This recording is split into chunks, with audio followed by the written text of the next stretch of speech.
अस्सलाम वालेकुम नाज़रीन, इमरान न्यूज़ के साथ मैं हूं आपकी मेज़बान बुशरा भट्ट और आपको खुशामदीद कहते हैं प्रोग्राम बुशरा का पाकिस्तान में। नाज़रीन, तोशा खाना गरी के मुतालिक आए रोज़ कोई ना कोई नई पेशरफ्त सामने आ रही है और अब एक बार फिर से फवाद चौधरी और जुल्फी बुखारी झूठे साबित हो चुके हैं। 16 नवंबर को इन दोनों ने दावा किया था कि घड़ी इन्होंने सबसे पहले पाकिस्तानी डीलर को बेची थी और फिर उसने आगे दुबई में किसी डीलर को बेची थी। और तो और जुल्फी बुखारी ने तो $2.5 लाख में दुबई में घड़ी बेचने का दावा भी कर दिया था, लेकिन अब दुबई के डीलर ने इन दोनों का भांडा फोड़ दिया है और उन्होंने कहा है कि हमने ना तो कोई घड़ी खरीदी है और ना ही कोई घड़ी बेची है। सियासी प्रोपोगंडे से उनको दूर रखा जाए, उनका नाम किसी भी सियासी प्रोपोगंडे में इस्तेमाल ना किया जाए वरना कानूनी कार्रवाई की जाएगी। यानी कि जैसे खान साहब दुबई, पाकिस्तान और बरतानिया में कानूनी कार्रवाई करने का कह रहे थे, तो वो अब कानूनी कार्रवाई उनके अपने पार्टी रहनुमाओं के खिलाफ भी हो सकती है। नाज़रीन, यहाँ पर मैं आपको बताती चलूँ कि 2-3 रोज़ में नए आर्मी चीफ का नाम भी सामने आ जाएगा कि पाकिस्तान का नया आर्मी चीफ कौन होने जा रहा है।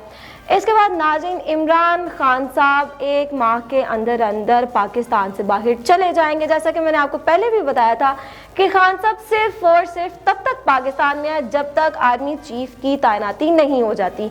यानी कि अब 2-3 रोज़ में हमें पता चल जाएगा नया आर्मी चीफ कौन आने वाला है। तो 1 माह के अंदर खान साहब अपना इलाज करवाने के लिए मुल्क से बाहर चले जाएंगे और उनके जो डॉक्टर्स हैं उन्होंने भी उनको यही मशवरा दिया कि आप इलाज करवाने के लिए किसी दूसरे मुल्क चले जाएं।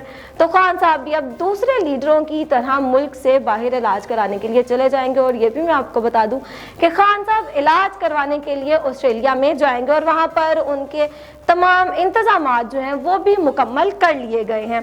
नाज़रीन, इलेक्शन जिसकी वजह से ये धरने और लॉन्ग मार्च जो हैं वो हो रहे हैं, ये इलेक्शन होंगे तो 2024 में होंगे। इससे पहले किसी की भी मनपसंद तरीकों पर ये इंतखाबात नहीं होंगे।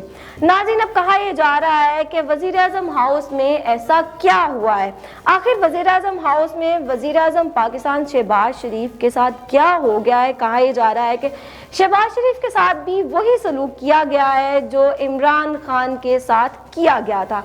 लेकिन खैर, अब तो ये आने वाला वक्त बताएगा कि उनके साथ हुआ भी है कुछ या फिर नहीं, या फिर जो इमरान खान के 2 एंकर हैं आफ्ताब इकबाल और इमरान रियाज खान साहब, ये उनका कोई बनाया हुआ ट्विटर पर प्रोपेगेंडा है। नाज़रीन, इमरान खान का लॉन्ग मार्च रवात पहुंच गया है। खान साहब अब आप कब आ रहे हैं रावलपिंडी और इस्लामाबाद लॉन्ग मार्च की क़यादत करने, या फिर अब भी आपको एक बार फिर से कोई ज़रूरी काम पड़ गया है? खान साहब, वैसे आपको क्या ही किस्मत मिली है।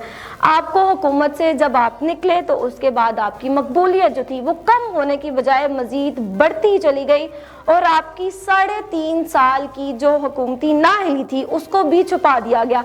आपके इर्द गिर्द जितने भी लोग थे उनके ऊपर से करप्शन के केसेस को ख़त्म कर दिया गया और आपकी जो चहीती फराह गोगी साहिबा है उनको मुल्क से बाहर भिजवा दिया गया। एंटी करप्शन के जितने भी उनके ऊपर केसेस थे उनको भी ख़त्म कर दिया गया। और तो और आप पर जब हमला हुआ तो अल्लाह के फजल से तब भी आप बच गए। आपकी टांगों पर 4-4 गोलियां लगी, आपको अदालतों में से भी माफ़ी मिल गई। और तो और अब भी आपको इलेक्शन के अखराजात ना दिखाने पर, ना बताने पर अभी तक भी रिलीफ मिल रहा है।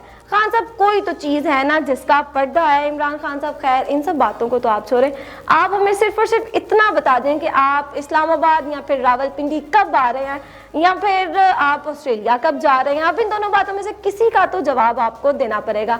नाज़रीन, अब तक के लिए इतना ही। इसी के साथ मुझे दें इजाज़त, आपसे मिलेंगे नए प्रोग्राम के साथ। अल्लाह हाफिज़।